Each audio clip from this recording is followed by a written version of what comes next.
يا أيها الذين آمنوا ادخلوا في السلم كافة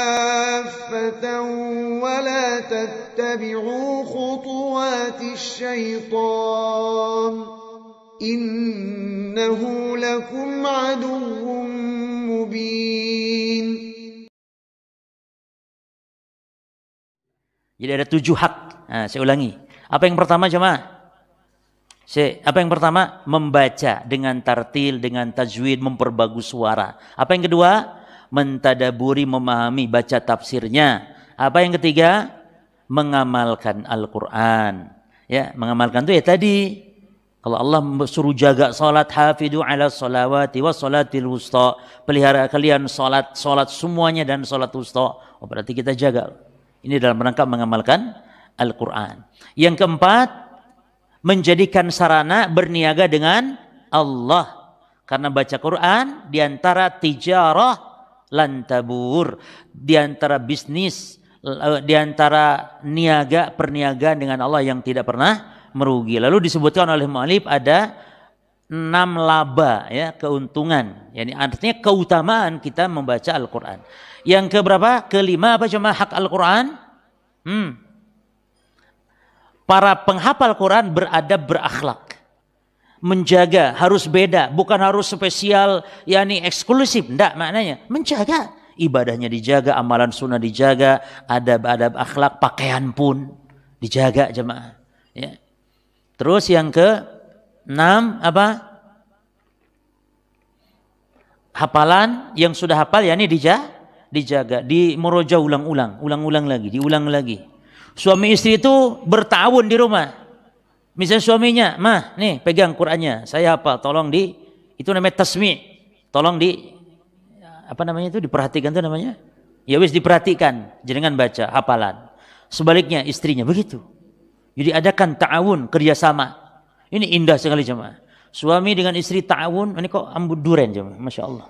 Mengganggu ini. Ya. Baik.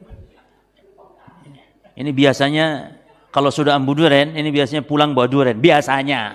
Gitu. Ya. Biasanya. Tapi bercanda ya. Jangan dianggap serius. Taib. Sampai mana lali aku? Sampai mana jemaah? Ya. Oh, menjaga hafalan ya. Jadi hafalan. Taib. Ada orang katanya mengatakan kalau sudah hafal lalu hilang itu katanya dosa besar.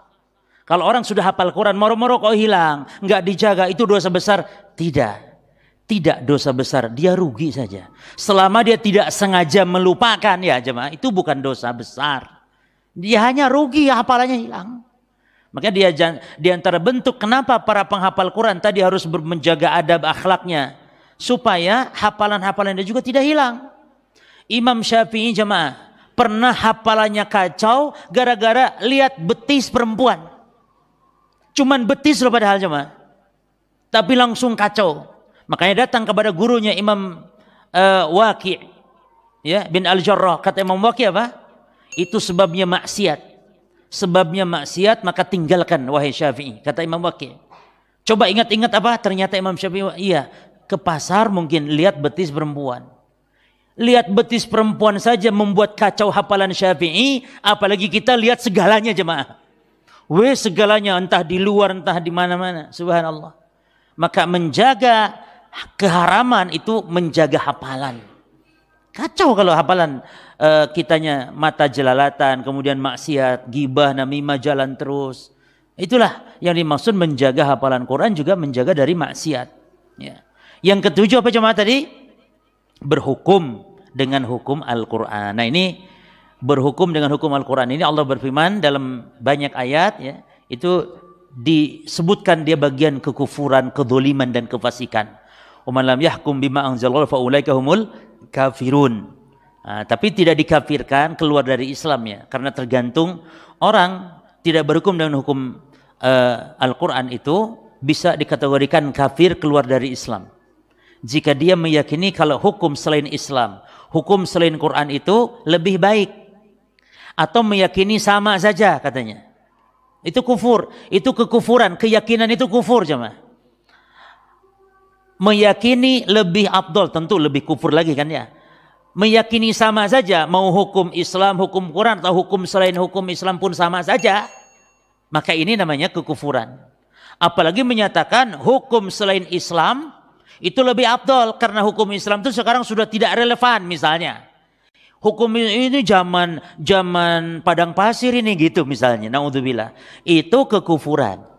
Ya. Orang yang meyakini seperti itu kufur. Walaupun para jemaah, perhatikan ini ya.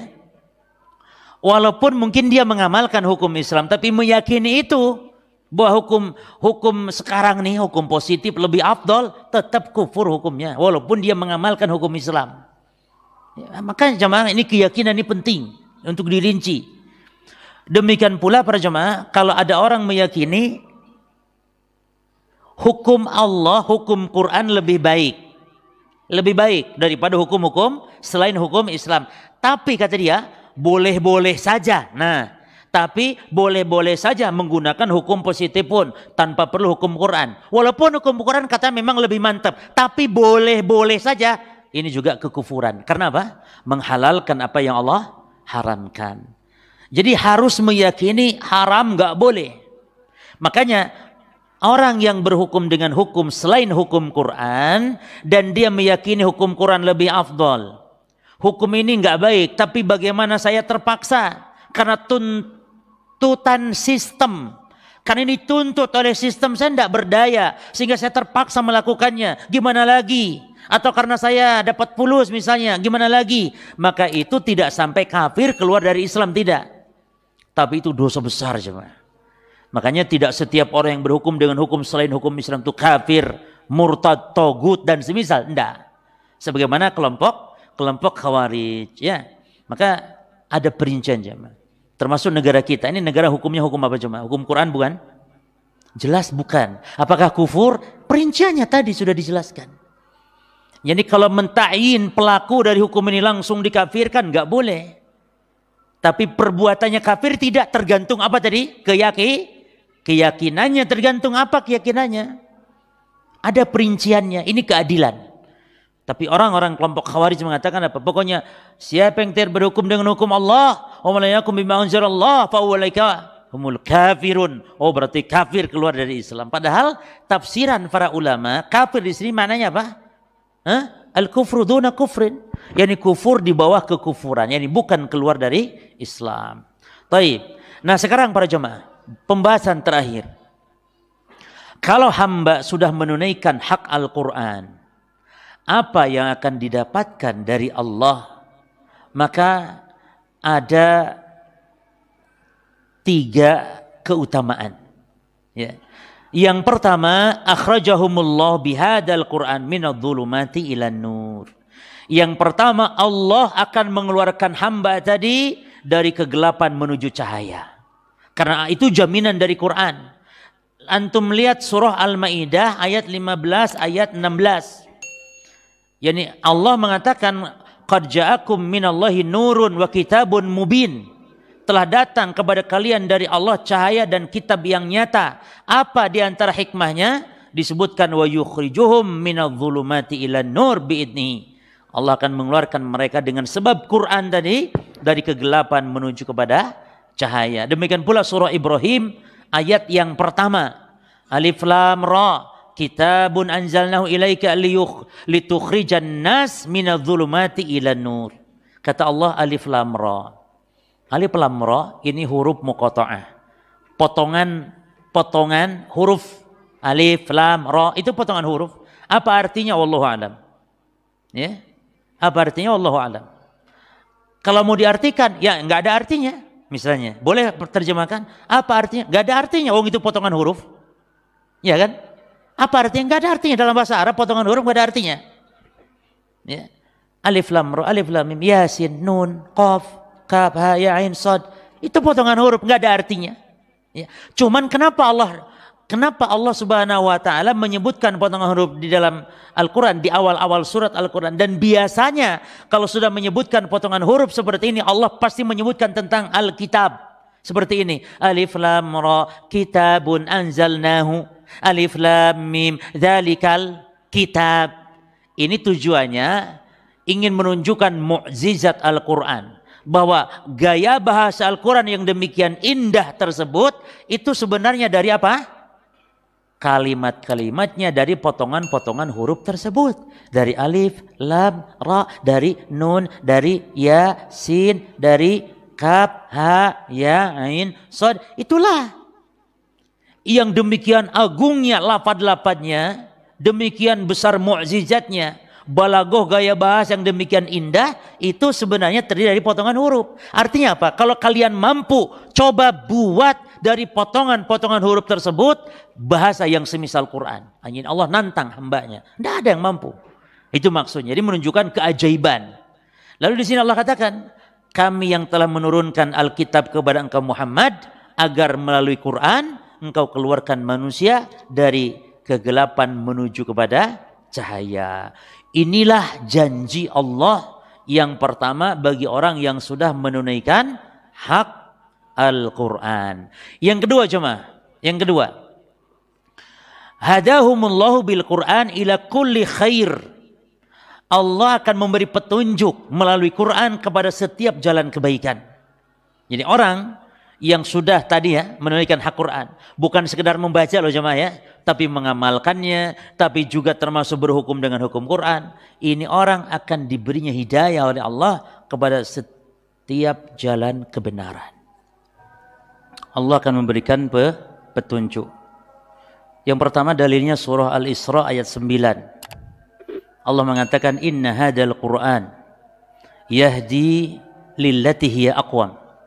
Sesungguhnya Quran ini memberi petunjuk kepada jalan yang lebih lurus. Wa basyiril mu'minin alladzina ya'maluna shalihat, dan berilah kabar gembira kepada orang-orang yang beriman yang mengerjakan amal kebaikan, amal saleh, anna lahum ajran kabira, bahwasanya bagi mereka pahala yang besar. Mana syahidnya di sini? Yahdi lillati hiya aqwam. Dalam surah Al-Baqarah 185 yang sebentar lagi ayat ini ada kaitan dengan ibadah puasa Ramadan, yaitu disebutkan hudan linnas, ya, wa bayyinatin minal huda wal furqan. Allah mensifati Quran yakni memberi petunjuk kepada manusia. Maka orang yang menunaikan hak Al-Quran berarti akan mendapatkan petunjuk sebagaimana disebutkan. Demikian pula dalam surah Al-Maidah ayat 16 tadi, yahdi bihi Allahu manittaba'a ridwanah. Ini Allah memberi petunjuk melalui Quran bagi yang mengikuti keridhaan Allah. Yani yang telah menunaikan yani kewajiban terhadap Al-Quran. Yang menarik para jamaah di surah Thaha, ya. Di surah Thaha itu Allah mengancam orang yang sebaliknya, yang menyanyiakan hak Al-Quran, yang menyanyiakan hak Al-Quran, yang jauh dengan Quran, tidak pernah bermuamalah dengan Quran, nggak pernah baca, apalagi mengamalkan, jauh dengan Quran. Allah mengancam dengan kehidupan di dunia yang sempit dan di akhirat akan mendapatkan kesengsaraan. Allah bangkitkan dalam keadaan buta. Kata Allah, "Wa man a'rara an dzikri fa inna lahu ma'isyatan dhanka." Siapa yang berpaling dari mengingatku, yakni dari Al-Quran, dari beribadah secara umum, maka mereka akan mendapatkan ma'isyatan dhanka, kehidupan yang sempit. Sebagian ulama mengatakan sempit maksudnya di alam barzahnya. Sebagian lagi mengatakan ini mananya umum, hatta fid dunya. Kehidupannya ini sumpek para jemaah, tidak akan mendapatkan ketenangan. Itu makna sempit hati ini. Tidak ada kelapangan hati. Tumaninah tidak ada. Maka dengan kita ibadah, hati menjadi tumaninah.